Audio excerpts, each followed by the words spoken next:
Assalomu alaykum, hurmatli tomoshabin, kanalimizga xush kelibsiz. Agar kanalda yangilardan bo'lsangiz, obuna bo'lib qo'yishni unutmang. Rossiyada yosh qizni o'g'irlagan o'zbekistonlik qo'lga olindi. Kecha 19-iyun kuni Rossiyaning Sverdlovsk viloyati Chkalov tumani sudi voyaga yetmagan qizni o'g'irlashda ayblanayotgan O'zbekiston fuqarosini hibsga olish to'g'risida qaror chiqardi. Bu haqida viloyat sudi xabar berdi. Sud qarorida aytilishicha, O'zbekiston fuqarosiga nisbatan Rossiya Jinoyat kodeksining 126-moddasi 2-qismi D bandi voyaga yetmagan shaxsni o'g'irlash bo'yicha ayblov e'lon qilingan. Sud tergovchining iltimosnomasini qanoatlantirib, unga nisbatan 1 oy 30 kun muddatga, ya'ni 15-avgustgacha hibsga olish tarzidagi ehtiyot chorasi qo'llagan. Mahalliy ommaviy axborot vositalarining xabariga ko'ra, O'zbekiston fuqarosi 14 yoshli qizni Yekaterinburgdan Chelyabinsk shahriga olib ketgan. Qiz 2 hafta davomida qidiruvda bo'lgan. Rossiya tergov qo'mitasi rahbari Aleksandr Bastrikin holatni shaxsan nazoratga olib, Sverdlovsk viloyati bo'yicha qo'mita boshlig'i Bogdan Fransiskoga jinoyat ishining tergovi va aniqlangan tafsilotlar haqida hisobot berishni topshirgan.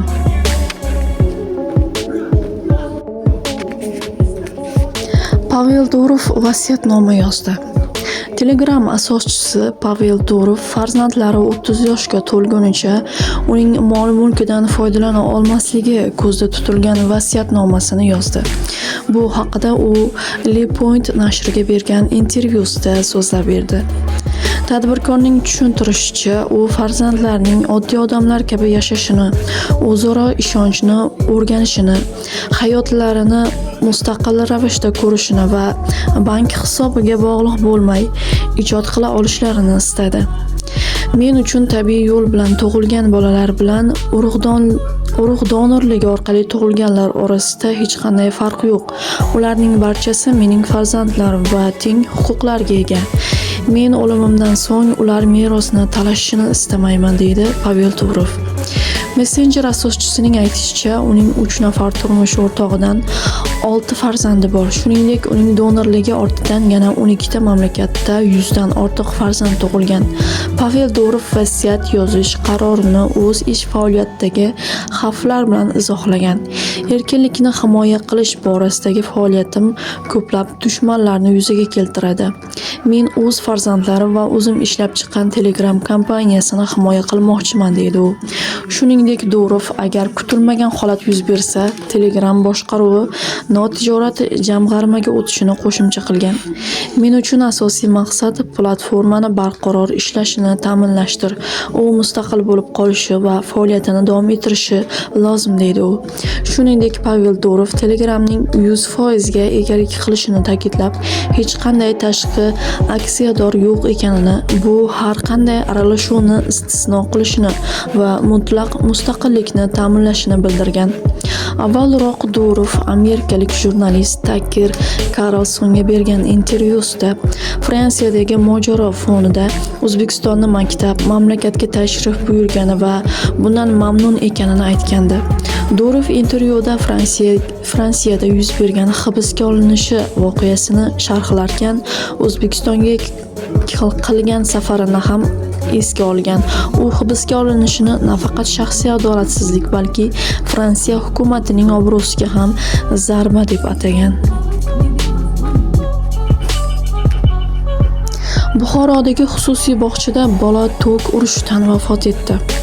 Joriy yilning 28-mart kuni Buxoro viloyati Buxoro tumanida joylashgan yakka tartibdagi tadbirkor X.U.ga qarashli bo'lgan maktabgacha ta'lim tashkilotida 2023-yilda tug'ilgan Sh.Sh. tarbiyachining e'tiborsizligi tufayli elektr toki urishidan vafot etgan. Bu haqida viloyat prokuraturasi xabar berdi. Qayd etilishicha, mazkur holat yuzasidan joriy yilning 2-aprel kuni tuman prokuraturasi tomonidan Jinoyat kodeksining 116-moddasi kasb yuzasidan o'z vazifalarini lozim darajada bajarmaslik 3-qismi jinoyat ishi bilan qo'zg'atilgan.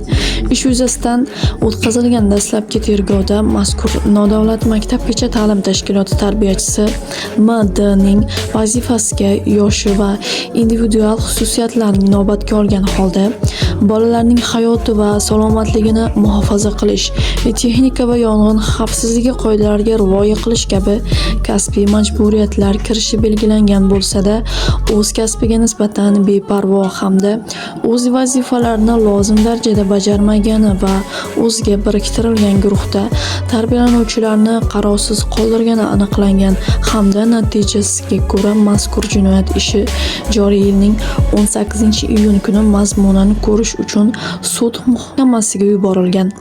Avvalroq Namangan viloyatining Namangan tumanida joylashgan xususiy bog'chalardan birida tarbiyachi bolalarni bo'ralatib so'kkandi.